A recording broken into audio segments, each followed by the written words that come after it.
যার বউ মরে গেছে সেই ভাইদের জন্য বলছি, যে সেই বন্ধুদের জন্য বলছি, তাহলে সেই স্মৃতিগুলো থেকে যায়।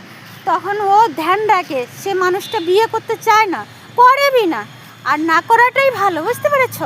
কেন? সৎ মা কোনো দিন নিজের হবে না, সেটার মধ্যে 3-4টা প্রবলেম। সেটা আবার বিয়ে করবে, আবার বাচ্চা হবে, সে থেকে বিয়ে না করাই ভালো। আর সেই লোকগুলাকে মন্দিরে যাওয়া ভালো, বাচ্চাদেরকে হাতে ধরে ধরে মন্দিরে নিয়ে যাবে, ভালো ভালো কাছে গিয়ে ভালো পড়াশোনা করাবে, এই তো জীবনটা শেষ। আর বিয়ে করার কী দরকার আছে? কোনো দরকার নেই। তুমি একবার ভগবানের ধামে যেয়ে দেখো, অনেক কিছু কাজ দিয়েছে দুনিয়াতে করার জন্য, বুঝতে পেরেছো? তো যাই হোক, এই দেখো আমাদের সকালের গুড মর্নিং। আমি কি বলবো, দেখো আমি এটার মধ্যেই খুঁজে পাই, আমি এইসবই বলে, যাতে মানুষ, অনেকেই বলে না কি না বউ মরে গেছে, তোমার ভবিষ্যৎটা কি হবে, তুমি বিয়ে করো না। আরে কি হবে? যে বউকে ভালোবাসে সে বিয়ে করতে চায় না কেন? সে ভালোবাসা দিয়ে 2টা বাচ্চা জন্ম দিয়েছে, বাচ্চা তারই সন্তান। সে যদি সন্তান আগে বউ স্ত্রী মারা যাওয়ার পরে যদি স্বামীকে হ্যান্ডেল করতে হয়, তা ভগবান দিয়েছে তোমাকে হ্যান্ডেল করার জন্য, তুমি হ্যান্ডেল করো, ঠিক আছে? তুমি এইটাকে সামলাও, আর তুমি ভালোভাবে সন্তানদেরকে বড় করো।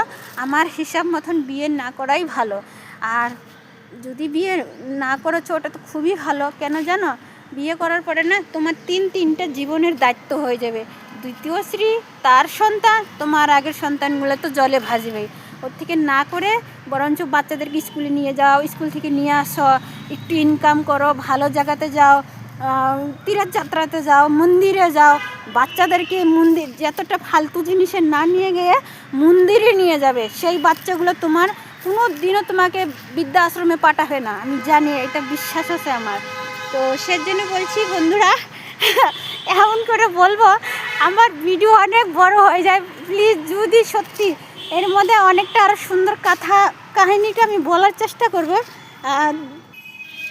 তো বন্ধুরা, হিম্মত হারবে না। আর ফ্যামিলিওয়ালার কাজই হলো, ফ্যামিলিরা তো বলবে তোর ভবিষ্যৎটা কী হবে, কোনো কিছুই হবে না। তোমরা যদি ভালো, এর মধ্যে তো এনজয় বি জায়গা দরকার।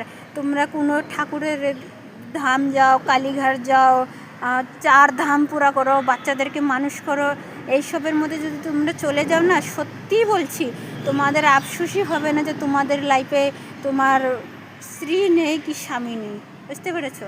হ্যাঁ, তার জন্য তো মেহনত করতে হবে, তার জন্য তো ইউটিউব ফেসবুক আছে, সেতে মেহনত করো, কিংবা আরও অনেক কিছুই মেহনত করা যায়, বুঝতে পারছো? তো টাটা, বাই বাই, থ্যাংক ইউ। আগের ভিডিও আরও ভালো করে বলবো, বাই।